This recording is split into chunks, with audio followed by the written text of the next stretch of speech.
नमस्कार दोस्तों, ढोल में पुल चैनल में आप सब मित्रों का हृदय से अभिनंदन करता हूं। दोस्तों, जैसा कि आप देख रहे हैं, आज विज्ञान का युग है। दुनिया के देश जो है विज्ञान में कहां से कहां पहुंच चुके हैं, ने भी विज्ञान के पथ पर अपने कदम बढ़ा दिए हैं दोस्तों। लेकिन अफसोस की बात यह है कि विज्ञान के इस युग में भी जबकि दुनिया के तमाम देश अन्वेषण कर रहे हैं, तमाम खोज कर रहे हैं, उपग्रह छोड़ रहे हैं, चंद्रमा तक पहुंच रहे हैं, फिर मंगल तक पहुंच रहे हैं, हम भी अन्य देशों की तरह विज्ञान की ओर कदम बढ़ा रहे हैं। और जिसके परिणाम आप देखते ही हैं कि आज हमारे जीवन में विज्ञान जो है कदम कदम पर अपना महत्व रखता है दोस्तों। लेकिन अफसोस की बात यह है कि आज के इस विज्ञान के दौर में भी हमारे देश में तमाम अंधविश्वास, तमाम पाखंड जो है दिन प्रतिदिन बढ़ता ही जा रहा।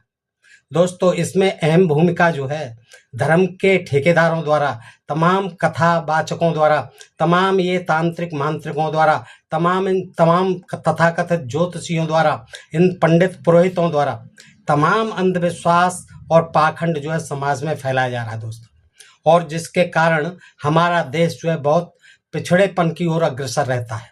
मैं आपके सामने कुछ ऐसे उदाहरण रखता हूँ जिनको देखकर आपको भी ताज्जुब होगा कि इस विज्ञान के युग में भी कैसे कैसे लोग जो है धर्म के नाम पर, भक्ति के नाम पर, आस्था के नाम पर कितने मूर्ख बन जाते हैं कि अपने प्राणों से हाथ धो बैठते हैं। दोस्तों, ये मैं एक कहानी भी आपको बताता हूँ, सच्ची घटना है और उसके माध्यम से आप समझ पाएंगे।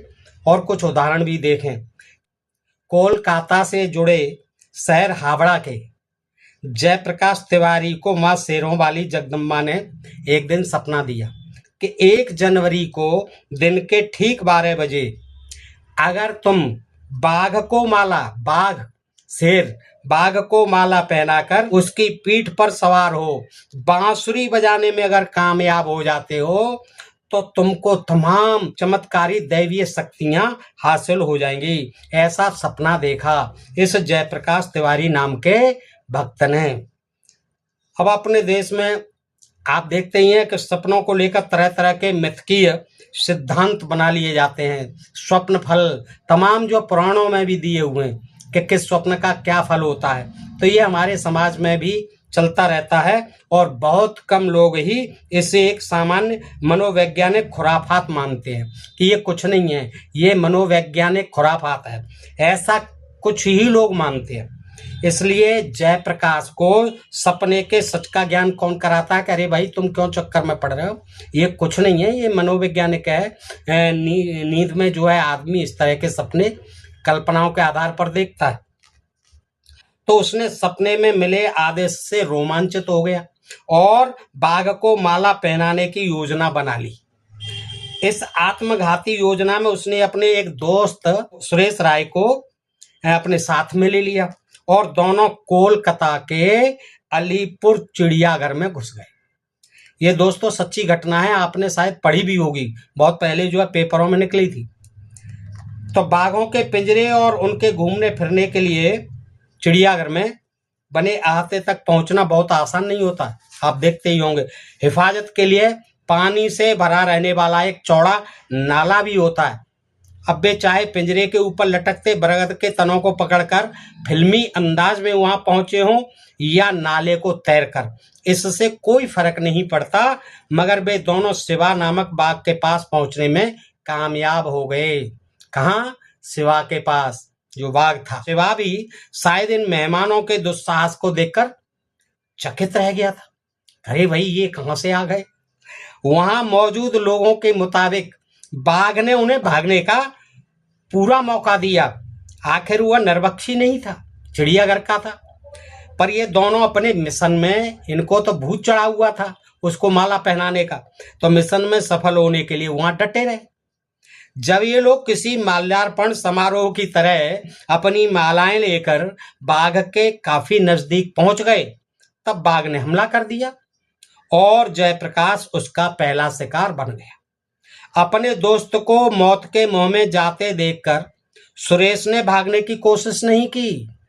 उसने अपने जूडो कराटे की शिक्षा का गुमान, जूडो कराटे का खिलाड़ी था, उसको उसका जो है गुमान था और शेरावाली का सुमिरन करते हुए बाघ से लड़ने के लिए उसने भी अपनी वाहें उठा ली। बाघ भला इस चुनौती को कैसे स्वीकार नहीं करता, बाघ तो बाघ ठहरा। उसने अपने पंजे के वार से सुरेश को लहूलुहान कर दिया और वापस अपने पिंजरे में चला गया। अब शिवा को क्या पता कि वह किसी महान दैवीय शक्ति की सवारी है।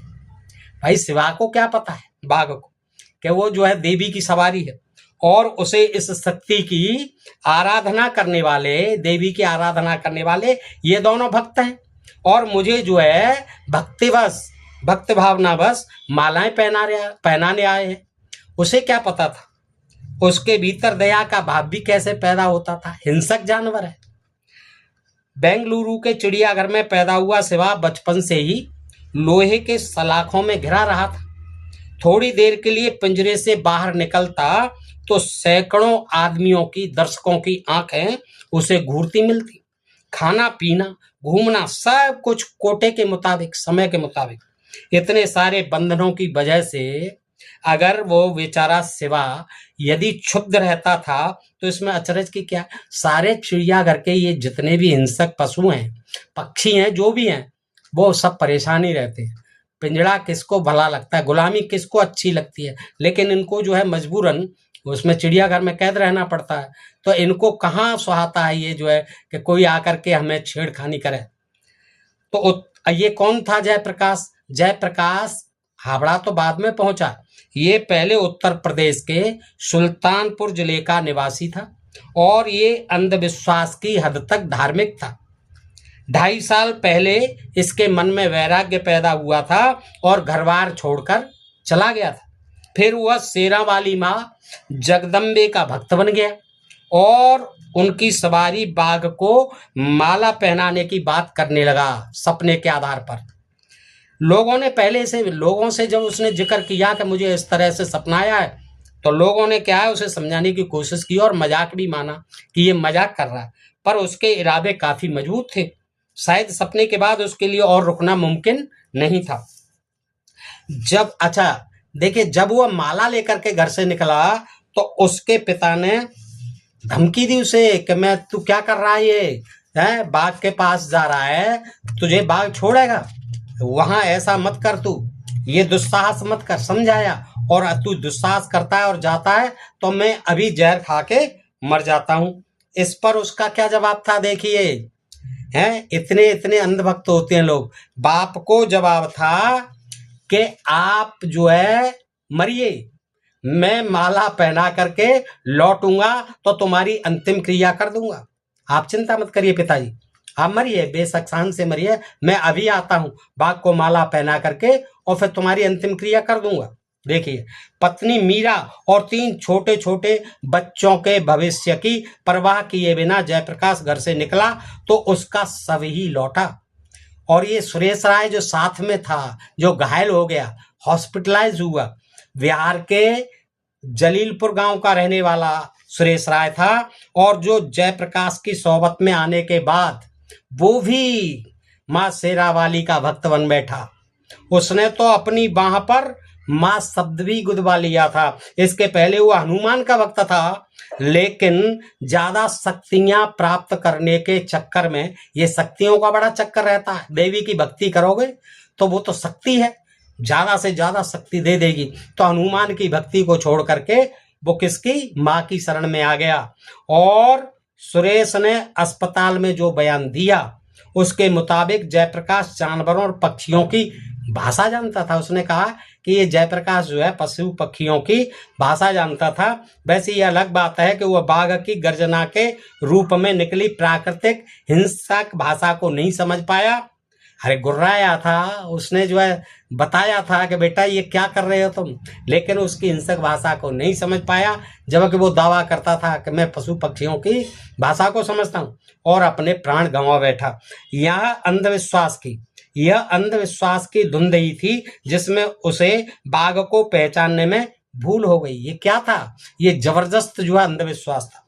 यहाँ तो बाघ ही नहीं, कुत्ता, गधा, सुअर, चूहा, कौवा सहित करीब करीब सभी जानवरों वह पक्षियों को किसी न किसी देवी देवता की सवारी माना गया है। ये हमारे धर्म शास्त्रों में लिखा हुआ है। इस नाते इन सबकी भी पूजा होती है। गधे, घोड़े, चूहा, कौआ, कुत्ता, बिल्ली, सबकी पूजा होती है। होना यह चाहिए कि इनके साथ सह अस्तित्व और दया धर्म के मुताबिक सलूक हो। इससे आदमी की श्रेष्ठता तो साबित होती ही है, साथ ही पर्यावरण संतुलन बहाल रखने में भी काफी मदद मिलती है। पर वास्तव में ऐसा नहीं है। आदमी एक तरफ इन्हें पूजता रहा है और दूसरी तरफ खाल, हड्डियों, मांस और महज अपना शौक पूरा करने के लिए इनका शिकार भी करता रहा है। आप देखते रहिए, इनके देवी देवताओं का वाहन बना करके पूजते भी हैं मंदिरों में।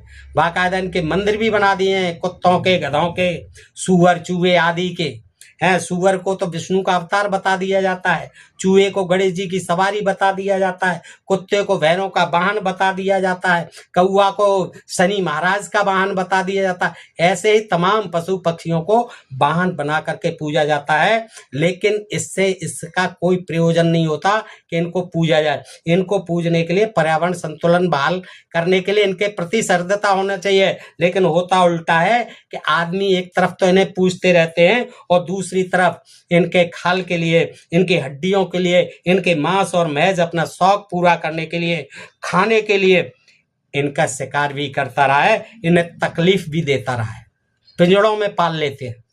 आदमी और जानवर के बीच इसी असंतुलित रिश्ते से पर्यावरण संबंधी समस्याएं पैदा हुई हैं। एक अरसा पहले बंगाल के जेमसपुर गांव में गांव वालों ने एक बाघ को पीट पीट कर मार डाला था। उनमें से किसी ने बाद में उसका लिंग काट लिया। अब ऐसी मान्यता है कि लिंग को पानी में उबालकर उसका सूप पीने से आदमी की मर्द यानी पौरुष क्षमता बढ़ती है, शक्ति बढ़ती है। जगदम्बा के दोनों भक्त जिस बाघ को माला पहनाने गए थे वह रॉयल बंगाल प्रजाति का था। अवैध शिकार की वजह से देश में इसकी तादाद काफी तेजी से घटती जा रही है। किसकी? रॉयल बंगाल प्रजाति के बाघ की। एक तरफ बाघ को माला पहनाने और दूसरी तरफ उसके लिंग के सूप से यौन शक्ति बढ़ाने के प्रयासों में सचमुच कोई तालमेल नजर नहीं आ रहा है, सिर्फ एक अंधविश्वास की। आदमी और जानवर के बीच अगर सही वह संतुलित रिश्ता होता तो सिवा निहत्थे गए जयप्रकाश व सुरेश की मालाओं को नव वर्ष का उपहार समझकर स्वीकार कर लेता और उन पर हमला न करता। पर न तो आदमी अपने को बदलने के लिए तैयार है और न अभी ऐसी स्थिति आई है कि बाघ अपने प्राकृतिक हिंसक भाव को छोड़ दे। फिर आदमी को इतना समझदार तो होना ही चाहिए कि वो आंखों पर पड़े अंधविश्वास के चश्मे को फेंककर बाघ को किसी देवी की सवारी के रूप में नहीं, केवल बाघ के रूप में देख सके। सुरेश के साथ साथ जयप्रकाश भी जूडो कराटे में माहिर था। अब हो सकता है कि उन्हें गलतफहमी हो कि आखिर बाघ उनका क्या बिगाड़ लेगा।